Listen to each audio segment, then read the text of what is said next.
Vamos nós aqui em nossos breves estudos, ok? E hoje nós temos um estudo super especial, que é o estudo a respeito da história dos batistas.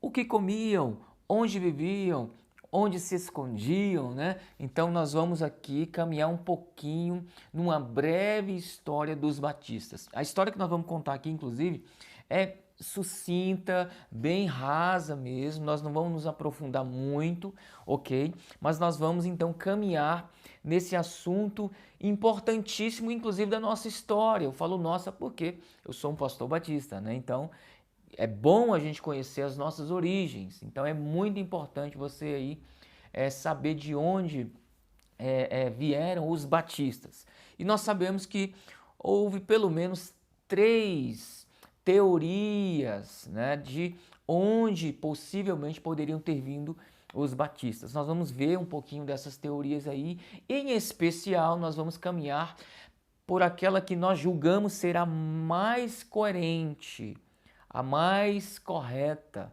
ok? Então é isso que nós vamos ver aqui nesse estudo, certinho? Então, para a gente caminhar um pouquinho aqui, nós temos que entender que após a Reforma Protestante do século XVI, nós tivemos também outros movimentos reformistas, né? Como, por exemplo, os luteranos, os anabatistas, os anglicanos e os calvinistas. O que cada um pensava, né? Então, os luteranos, eles pertenceram àquele grupo, né, que foi o primeiro movimento da reforma a partir das ideias de Martinho Lutero, por isso que tem esse nome de luteranos, ok?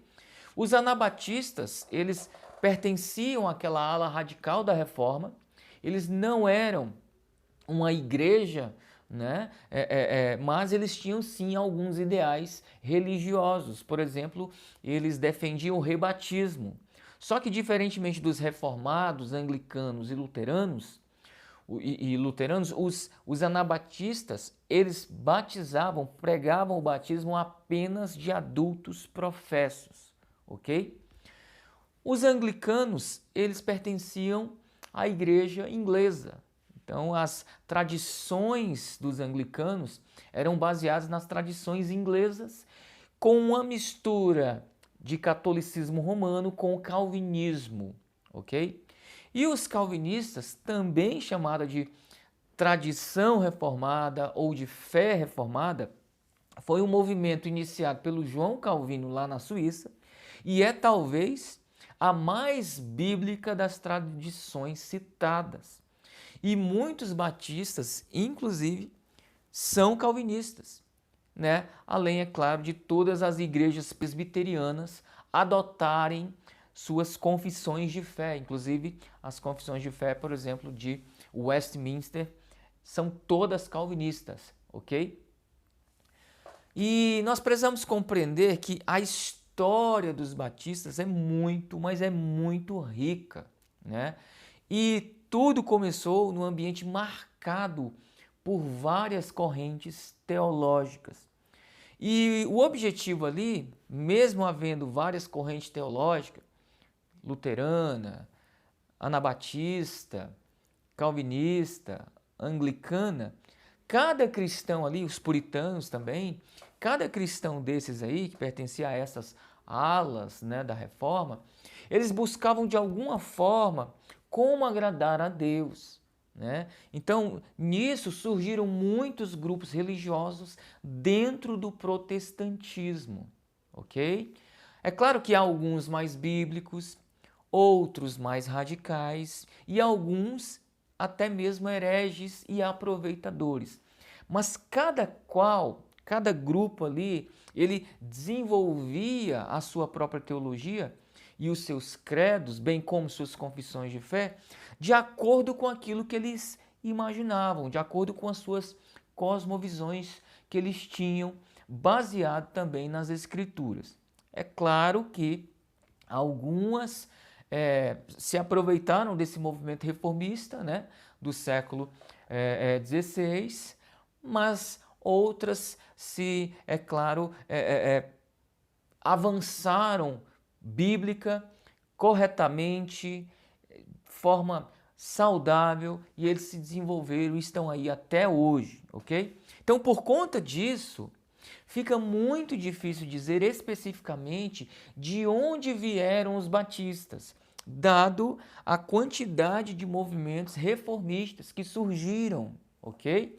Então, basicamente, há 3 teorias que tentam explicar de onde surgiram os batistas. E é isso que nós vamos ver agora, ok? A primeira teoria é que os batistas vieram de uma linha de sucessão, né? Aquela teoria JJJ, que é João, Jordão, Jerusalém. E a ideia dessa teoria JJJ é que os batistas começaram a existir lá no Rio Jordão, com João ou Batista, quando este passou a batizar ali na região do Jordão e inclusive batizando Jesus, né? Então essa teoria, qual é a ideia deles? É tentar ligar os batistas com o João Batista e Jesus. E eles então traçam uma linha espiritual e teológica daqueles tempos antigos até o surgimento da primeira igreja batista no mundo. Então, qual é a ideia? Eles queriam ser reconhecidos como única igreja verdadeira e então eles traçaram essa linha sucessória desde a época de João o Batista. É claro que essa tese, essa teoria, eles levam em consideração esse argumento justamente para dar uma ênfase maior no seu próprio argumento, né?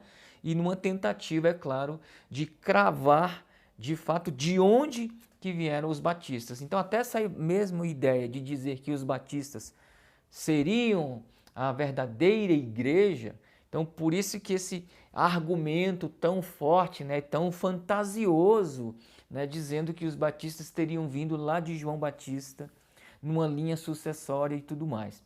Queridos, essa teoria não tem fundamento algum para os batistas atuais, ok?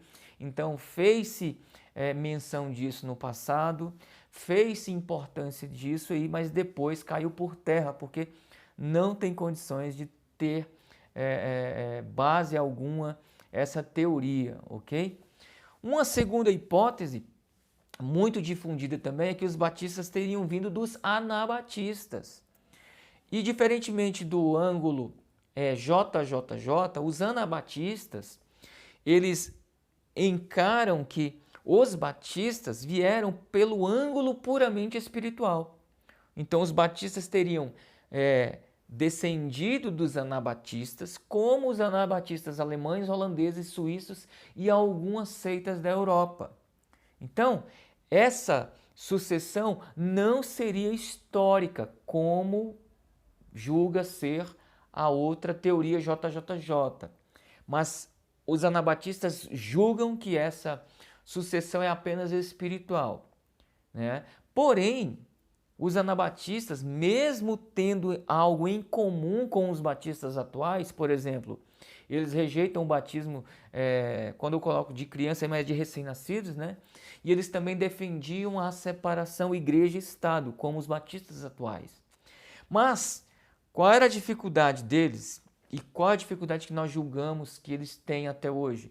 É que eles se qualificam como uma entidade superior aos demais grupos, além de serem bem radicais no início de sua formação. E nós batistas, na verdade, nós não somos e nem pensamos assim. Nós não pensamos que as nossas confissões de fé são superiores aos demais, ou o nosso grupo batista é superior aos demais, né? Além disso, nós também não somos radicais, né? Então, por isso que nós rejeitamos também essa teoria. Então, qual é a teoria que nós julgamos a ser mais correta? É aquela que nós vamos, inclusive, estudar no dia de hoje. Então, pelo ângulo da teoria histórica, os batistas, na verdade, não surgiram da linha JJJ, nem dos anabatistas propriamente ditos. Os batistas surgiram, então, entre os dissidentes ingleses que defendiam o governo congregacional e o batismo apenas de adultos convertidos. Então, esta é a teoria mais aceita pelos batistas em toda a história. E é essa teoria que nós vamos caminhar a partir de então, ok? Então, tudo teria começado com esse rapazinho aí da foto, o John Smith, que era um inglês que tinha formação teológica em Cambridge. Ele foi pastor anglicano entre 1600 e 1603, tornando-se então um puritano e mais tarde, em 1606, um separatista. O que é um anglicano, o que é um puritano e o que é um separatista, só para a gente compreender aqui. Um anglicano é aquele que pertencia à igreja inglesa, aquele que defendia as doutrinas baseadas na igreja da Inglaterra. E nós já vimos que a igreja anglicana tinha um misticismo de anabatismo, calvinismo, catolicismo, separatismo, era uma misturaiada toda. O puritano, quem era o puritano? Era aquele cristão que buscava a pureza do evangelho. Inclusive esse nome foi até dado de uma forma até pejorativa, né? Para aqueles que buscavam a pureza e a essência das doutrinas bíblicas. Eles visavam um culto bíblico, uma teologia bíblica, uma vida santa regrada somente pela palavra de Deus. Então, por isso que eles eram chamados de puritanos. E também os separatistas eram aqueles que visavam a separação igreja e Estado, né? Então, o John Smith defendia um pouquinho isso aí. Tinha um pouco dessa mistura entre anglicanismo, puritanismo e separatista, ok? Então, o John Smith, ele tinha um grande amigo, que era advogado também, chamado Thomas Harris, que era um auxiliar na doutrina separatista, né? Eles também defendiam a separação entre igreja e Estado, que é o mais justo, não é verdade? Então, houve um determinado momento lá na Inglaterra, uma perseguição muito grande promovida pelo rei Tiago I lá da Inglaterra. Então, o protestantismo estava chegando forte na Inglaterra, eles queriam voltar à igreja, ao catolicismo romano, depois adotou-se o anglicanismo, depois houve uma tentativa de separação, igreja e Estado, ou então uma teologia completamente diferente da anglicana. Então o Tiago I, ele perseguiu esses que tentavam promover essa separação aí, ou então um novo grupo, né, dos protestantes ali na Inglaterra. Então o que aconteceu? Com essa perseguição, houve uma resolução de o grupo do John Smith e do Thomas Harris emigrarem para a Holanda, onde havia, lá na Holanda, uma liberdade muito maior para os protestantes de lá, porque a reforma protestante chegou mais forte lá na Holanda. Então eles encontraram um refúgio na Holanda. Então o Smith, juntamente com Thomas Harris, e mais cerca de 40 pessoas partiram então em 1607 para a Holanda. Foi em 1609, ao estudar a Bíblia, que o Smith ele concluiu que o batismo infantil, ensinado por outras doutrinas, o anglicanismo, o catolicismo romano, né, os próprios anabatistas, eles não tinham fundamentação bíblica. Né? Eles não tinham fundamentação bíblica, esse batismo de recém-nascidos, ok? Então, nesse estudo, nessa percepção bíblica que ele teve, então ele pensou, então o meu batismo, quando criança, não valeu. Então, ele foi e se batizou.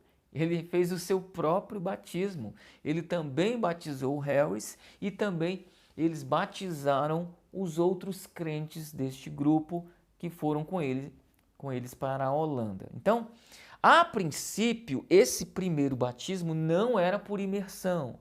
Lembrando que aqui a igreja ainda está se formando, né? O grupo ainda está se formando, está formando inclusive a sua própria teologia. Por isso que o batismo aí foi por aspersão, né? Então, o verdadeiro batismo, quando nós falamos de verdadeiro batismo, não é a forma de se batizar, e sim é o não aceitar o batismo de recém-nascidos, passou a ser pregado entre aquela congregação, sendo conhecido então os batistas que estavam batizando novamente, né? Então eles começaram a ser chamados de os batistas, porque eles então se rebatizavam. Na verdade, a expressão rebatizar não é nem correta, porque eles julgavam que eles não tinham sido batizados, porque eles não consideravam o batismo quando criança válido, ok? Então, o que ocorreu lá na Holanda? Então, já na Holanda, os batistas de John Smith e Thomas Harris não se juntaram aos menonitas de Menno Simons. E esse grupo menonita era um grupo separatista que vivia isolado do mundo, eles não tinham acesso a nada. Até hoje, eles gostam de viver isolados em sítios, fazendas, só eles mesmos, não têm energia elétrica, não usam tecnologia alguma. Então, os menonitas é um grupo separatista bem radical mesmo, beira até mesmo uma seita, né? Então, a princípio, eles discordavam da doutrina menonita e de muitas outras práticas que eles tinham. Os menonitas, por exemplo, negavam a humanidade de Cristo, né? E mais tarde o John Smith acabou se arrependendo do seu próprio batismo, porque ele se autobatizou, né? E ele teve então um conflito de ideias doutrinárias com o próprio Thomas Harris, né? Que ele acabaram de se tornar um pastor, e então os dois se separaram e cada um seguiu com o seu grupo para o seu próprio lado, né? Então foi ainda em Amsterdã que o Thomas Harris escreveu a Declaração de Fé do povo inglês. E o Thomas Harris ele parecia ser mais bíblico e mais firme em suas ideias que o John Smith. E o Harris ele foi criticado porque o grupo dele era bem menor, tinha cerca de 10 ou 11 pessoas. E partindo dessa ideia de crítica a ele, ele disse o seguinte, citando Zacarias 4:10, quem despreza os dias das coisas pequenas, né? Então ele estava ali profetizando um grande grupo bem maior no futuro, né? Então hoje, por exemplo, os batistas ultrapassam a marca de 100 milhões em todo o mundo, ok? Então a partir daí, o John Smith, depois da primeira igreja organizada, ele apresentou várias confissões de fé. Em 1612, ele escreveu defendendo a total liberdade religiosa. O Smith ele morreu na Holanda e antes disso o grupo dele se separou do grupo de Harris. Por quê? Porque o Smith ele queria a união com os menonitas e o Harris não concordava com essa união. Por isso, eles se separaram. Daí também a ideia de nós imaginarmos que o Thomas Harris ele era mais bíblico, né? Ele estava mais coerente em suas ideias do que o próprio John Smith, ok? Então, o Thomas Harris ele escreveu a primeira declaração de fé do povo inglês em 1611, sendo considerada a primeira confissão de fé batista, ok? Ele também escreveu sobre o retorno à Inglaterra, quando a Inglaterra então ali já estava mais tranquilo, aquela região em relação aos protestantes, inclusive o próprio grupo batista, não é? Já que eles tinham sido perseguidos por lá anteriormente. E dizia que cristãos devem passar por perseguição, ainda que morram por Cristo. Essa era a ideia do Thomas Harris. Então ele não estava mais temeroso em retornar para a Inglaterra, ok? Então assim, o grupo do Thomas Harris, esse pequeno grupo, retornou à Inglaterra em 1612 e se fixaram ali na cidade de Spitalfields, Inclusive, em Spitalfields, lá na Inglaterra, surgiu então a primeira igreja batista no solo inglês, ok? Ele também dizia que o rei não é Deus e não está acima de ninguém. E depois de ele ter dito isso, ele sofreu uma represália, foi preso e morreu ainda na prisão em 1616, ok? Então, dito isso, e partindo desse ponto, nós podemos afirmar que os batistas não vieram dos anabatistas, nem vieram da linha sucessória JJJ, e sim, os batistas surgiram dos dissidentes ingleses em 1608 ou algum momento de 1609 ali. A gente pode arredondar essa data para 1609. E que a teologia de Thomas Harris era a mais bíblica, ok? Podemos afirmar também que os batistas são oriundos dos puritanos ingleses, com algumas similaridades com os separatistas, porque eles pregavam separação igreja e Estado, né? E tinham a sua própria identidade. Eles eram diferentes dos outros grupos, como os anglicanos, os luteranos e outros, ok? Então, o grupo do Thomas Harris que mais se pareciam, que mais se parece com os nossos ideais hoje em dia, eles defendiam exatamente o que nós defendemos até hoje, ok? Então, esse grupo passou a ser chamado, então, de Batista, ok? Então, foi este grupo que adotou, por exemplo, a separação igreja e Estado, batismo de verdadeiros convertidos. Eles rejeitaram o batismo infantil, além de adotar a forma congregacional, coisa que nós temos até nos nossos dias.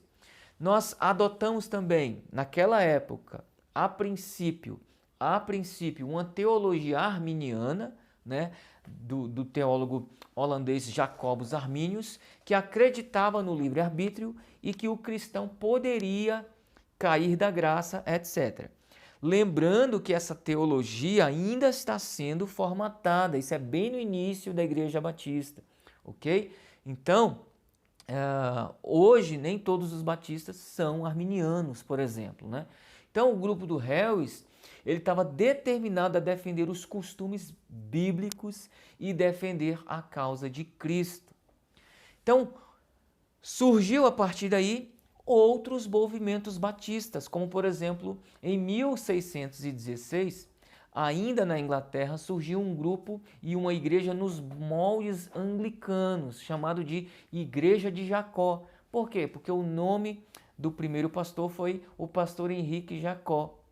Em 1633, essa mesma igreja, depois de ter tido 3 pastores, o Henrique Jacó, o João Latrobe e o Henrique Jessey, essa igreja começou a se afastar do anglicanismo, a igreja inglesa, né, liderada pelo atual pastor Samuel Eaton, e tinham em Harris as suas ideias ou os seus ideais.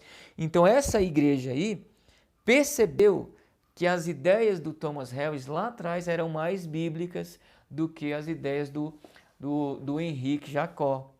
Então, avançando um pouquinho mais, em 1638 surge novos grupos, né? Um outro grupo de crentes lá na Inglaterra, liderado agora por John Spilberg, e surgiu adotando as questões batistas calvinistas desta vez. E em 1642, o batismo de crentes professos, desta vez com a diferença. O batismo agora seria por imersão, não mais por aspersão. Então, o batista surgiu batizando por aspersão e ainda com a fé totalmente arminiana. Com o tempo, eles foram se adequando, a sua teologia também passou a ser calvinista, e agora o batismo não mais por aspersão, e sim por imersão, julgando assim que esse era o batismo mais bíblico possível, ok? Então, mais tarde, todos os batistas de diversos grupos e diversos lugares e diversos líderes diferentes adotaram o batismo por imersão, por entenderem que este batismo era o mais bíblico, ok? Então, os dois grupos, batistas arminianos e batistas calvinistas, se desenvolveram e foram identificados mais tarde como os batistas gerais, que eram os batistas arminianos, que acreditavam no livre-arbítrio, e os batistas particulares, que eram aqueles batistas calvinistas que acreditavam, então, que Cristo não morreu por todos da raça humana, e sim apenas pelos eleitos. Por isso que há essa distinção entre batistas gerais, Cristo teria morrido por toda a humanidade, e batistas particulares, Cristo teria morrido apenas pelos eleitos, né? Então, havia uma controvérsia entre eles, inclusive, ok?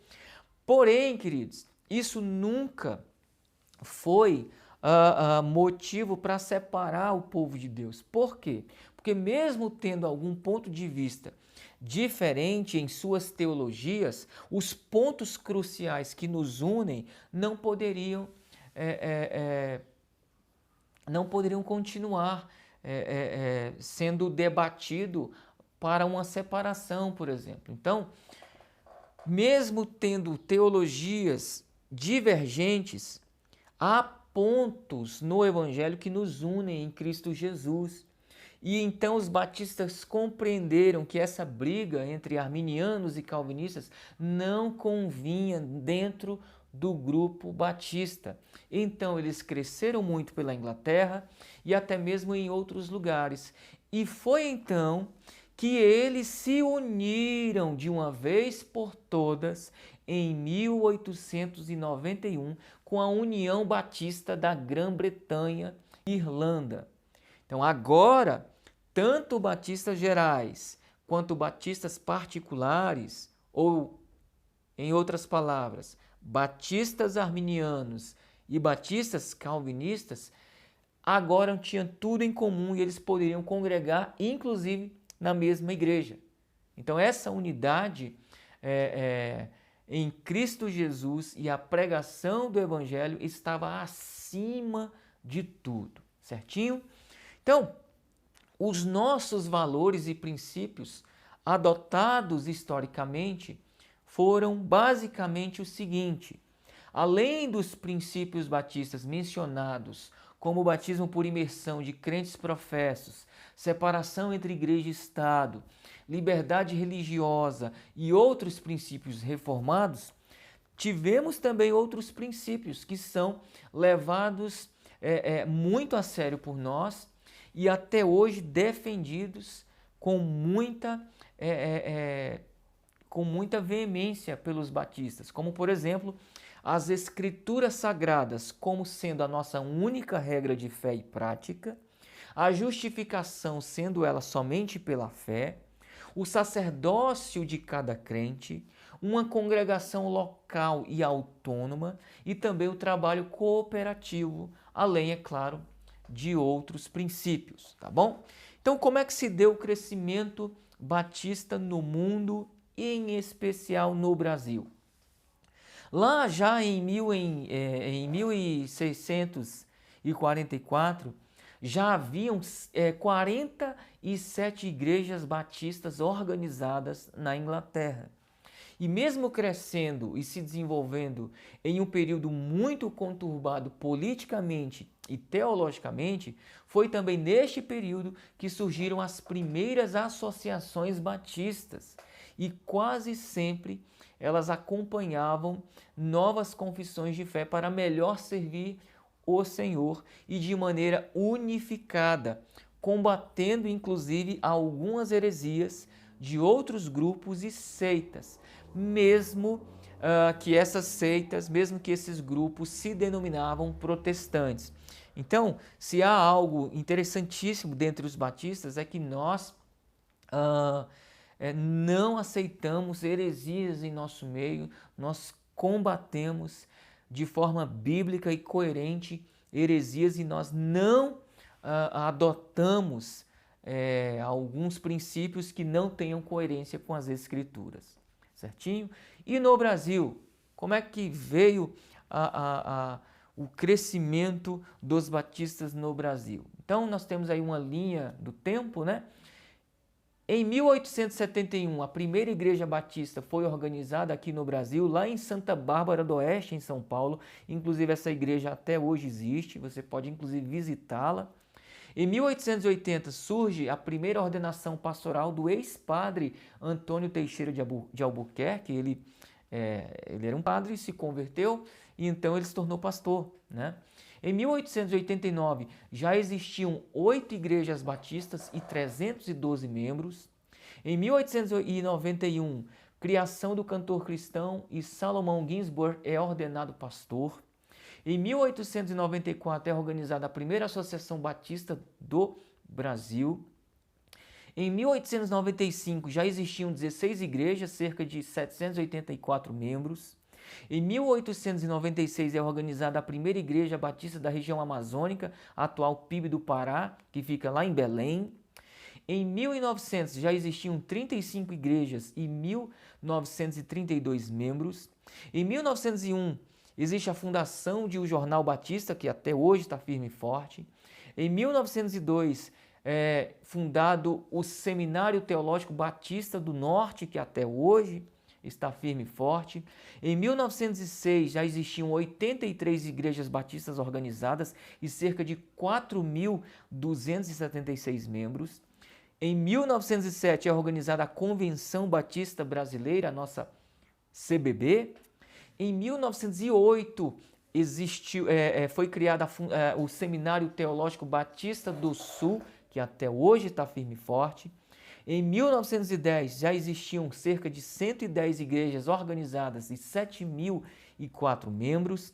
Em 1924 houve a inauguração do Templo da PIB de Curitiba, à época a maior igreja do Brasil para mais de 1.000 pessoas. Até hoje a PIB de Curitiba está firme e forte.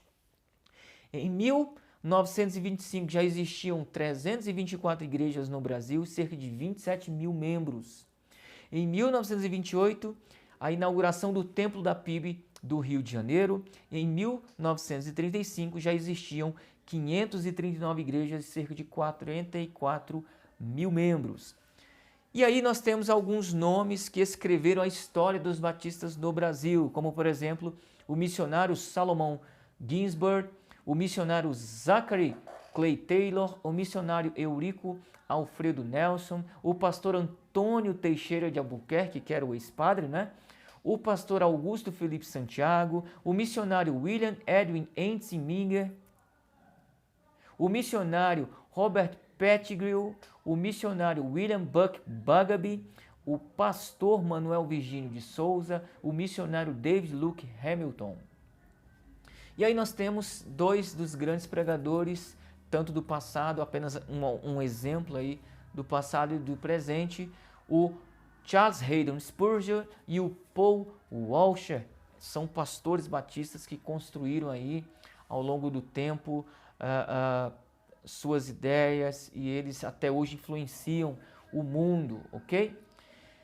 A conclusão é que os batistas no Brasil e no mundo, conforme o censo do IBGE de 2010, é claro que esse censo está bem atrasado, nós já estamos em 2021, o número de batistas no Brasil era de quase 4 milhões, sendo assim a segunda maior denominação evangélica do Brasil. No mundo, os batistas são a maior denominação evangélica com mais de 110 milhões de membros. Os Estados Unidos é o país com maior número de membros, cerca de 36 milhões, e a maior denominação evangélica por lá. Existe no Brasil 3 grandes convenções afiliadas à Aliança Batista Mundial. São elas a Convenção Batista Brasileira, a CBB, a Convenção Batista Nacional, a CBN, a Convenção Batista das Igrejas Independentes, ou a CIB, ou a CIBI, né? E para a gente finalizar, os nossos valores, apenas alguns deles. O que nós defendemos, o que nós cremos? Os batistas sempre enfatizaram a evangelização e missões e sempre se preocuparam em levar as pessoas a Cristo. Nós não queremos uma adesão a um grupo social, mas a conversão dessas pessoas a Cristo. Os batistas sempre zelaram pela sua doutrina e pelo ensino das Escrituras, e sempre fomos o povo da Bíblia, e sempre a ensinamos, crendo no seu poder de penetrar na alma humana.